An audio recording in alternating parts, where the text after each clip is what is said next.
Look, the Chicago Bears just got a triple dose of good news.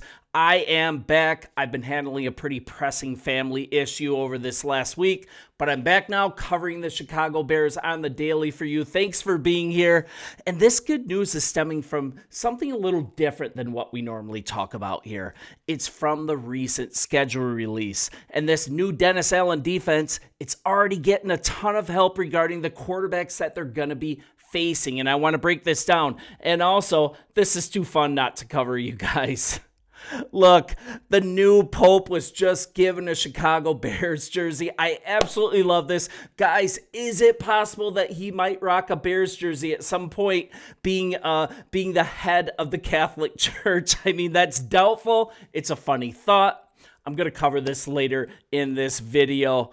But let's kind of talk about not one, not two, but possibly even three rookie quarterbacks for this Bears defense to tee up on in this upcoming season. And this is even more significant because this was one of the worst quarterback classes in recent memory. So the first one that I want to talk about, that's the New Orleans Saints in Week 11. Now this is coming in Week 11, yeah. Now this is coming pretty fresh off the Week 5 bye.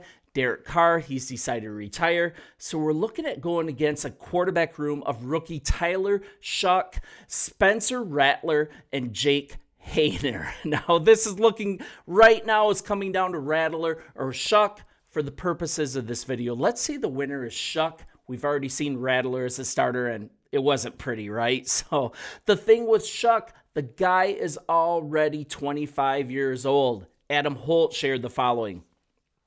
As an older quarterback prospect, there's little time to really sit Shough and have him learn from a veteran. A veteran option may not even truly be in the room for the Saints either when the season rolls around.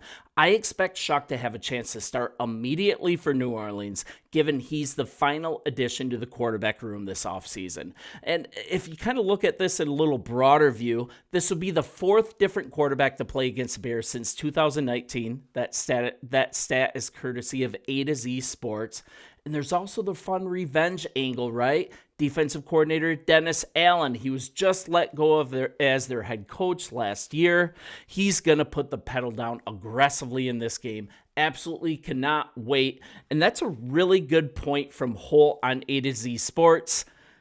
What possible reason do the Saints have not to start Shough with Carr gone? There's not really a significant veteran on the staff for him to learn from. They're going to have to just put him in, and the Bears are going to be able to absolutely tee off on the New Orleans Saints. And hey, I don't usually like to celebrate things like this, but this schedule is going to be a bit brutal when it comes to opposing quarterbacks. We need this because we're talking Jalen Hurts, we're talking Dak Prescott, we're talking Goff, we're talking Burrow, we're talking Love. I mean, there might even be an Aaron Rodgers game if he ever decides to give the Steelers a decision because the Bears are playing the Pittsburgh Steelers. And then we move over here in Week 10, we've got the New York Giants. I think Shough starting for the Saints is a lock, but the Giants have signed vets in Russell Wilson and Jameis Winston.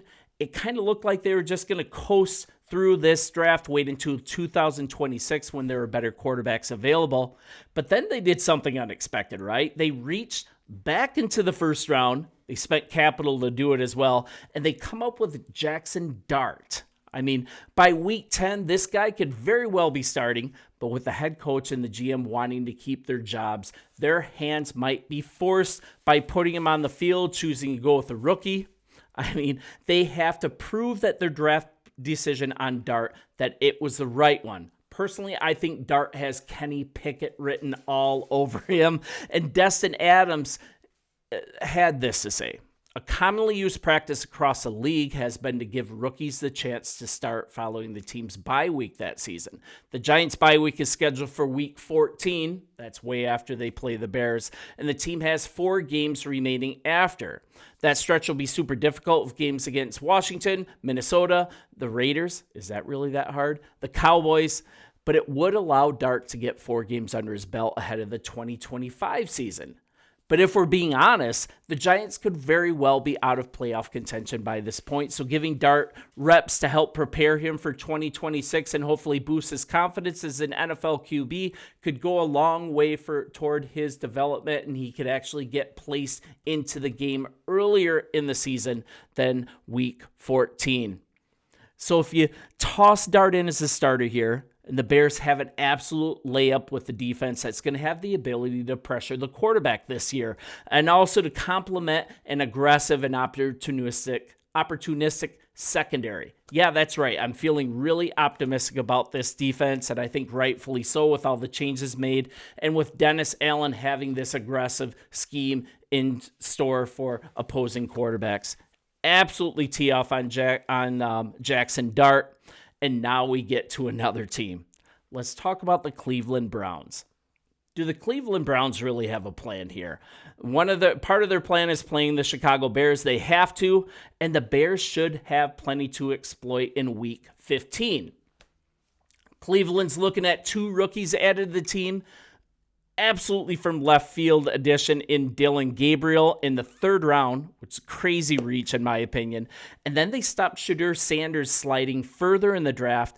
They got him in the 5th round, but keep in mind, they traded up to get Sanders. They invested more capital. That's important to know because I think Sanders sees the field here. And the Bears play the Cleveland Browns in week 15. And speaking of Kenny Pickett, he's on the team, the immortal Joe Flacco. He's part of this quarterback room as well. And Brandon Little on A to Z Sports said this really well. Starting Sanders in week 7, that will give him 2 games before the week 9 bye, offering a natural evaluation point after some real in-game experience. Of course, this assumes Sanders has either outperformed Gabriel or the team simply sees more upside with him at that point. Either way, I don't see a better spot on the schedule for a rookie quarterback like Sanders to step in than week 7 against Miami. I fully expect the Bears to face either rookie quarterback in this matchup by week 15. I think really the only reason to be playing Flacco or Pickett is if the team is somehow in playoff contention. I don't think that's going to be the case. I think the Bears are going to see one of the 2 rookie quarterbacks at that point in week 15. And now we're kind of looking at some other opportunities to play against rookie quarterbacks. Is it possible we could very well be seeing Will Howard starting in the Pittsburgh game against the Chicago Bears? That's if Aaron Rodgers doesn't sign. That game's later in the season in week 12. This is all looking far ahead in the season, right? But there are likely advantages that aren't going away. In 3, maybe 4 games that this defense can just pin their ears back and get after the passer. And on top of it all of these games against potentially rookie quarterbacks, they're all at Soldier Field. Guys, we should be really excited about this. And I promised you this, Pope Leo. Absolutely no doubt whatsoever now at this point that Pope Leo is a Chicago Bears fan, and this is just fun to cover. Let's have some fun. On Monday, Vice President J.D. Vance, he met with Pope Leo at the Vatican. He gifted him the Chicago-born Pope, a Chicago Bears jersey, according to CBS News. It included his name and his number. The guy's a soft-spoken guy, but when he was presented this gift, all he said was good choice. That's what he said to J.D. Vance. And then earlier this month, Ben Johnson said that he'd heard rumblings that the new pope was a Chicago Bears fan. Now this is all but confirmed. Does this mean we're going to the Super Bowl this year? That sounds kind of silly, but as Chicago Bears fans, we will take all the blessings, all the goodwill that we can possibly get. And it's also been confirmed that he is a big White Sox fan. He was even in attendance for a White Sox World Series game back in 2005. Guys, you can't write this any better. We've got a new pope from Chicago. He's a Bears fan, and the Bears are also set up to maybe face 4 rookie quarterbacks in this upcoming season, and one of the worst quarterback classes that I can remember since the aforementioned class that had Kenny Pickett involved. You guys let me know in the comments, what do you think about this upcoming season? What do you think our record's going to be? And I'm so happy to be back here with you. I'll continue now moving forward, continue to put out daily Chicago Bears content, bear down. And yes, my family is well taken care of. So appreciate you guys, and we'll talk soon. See ya.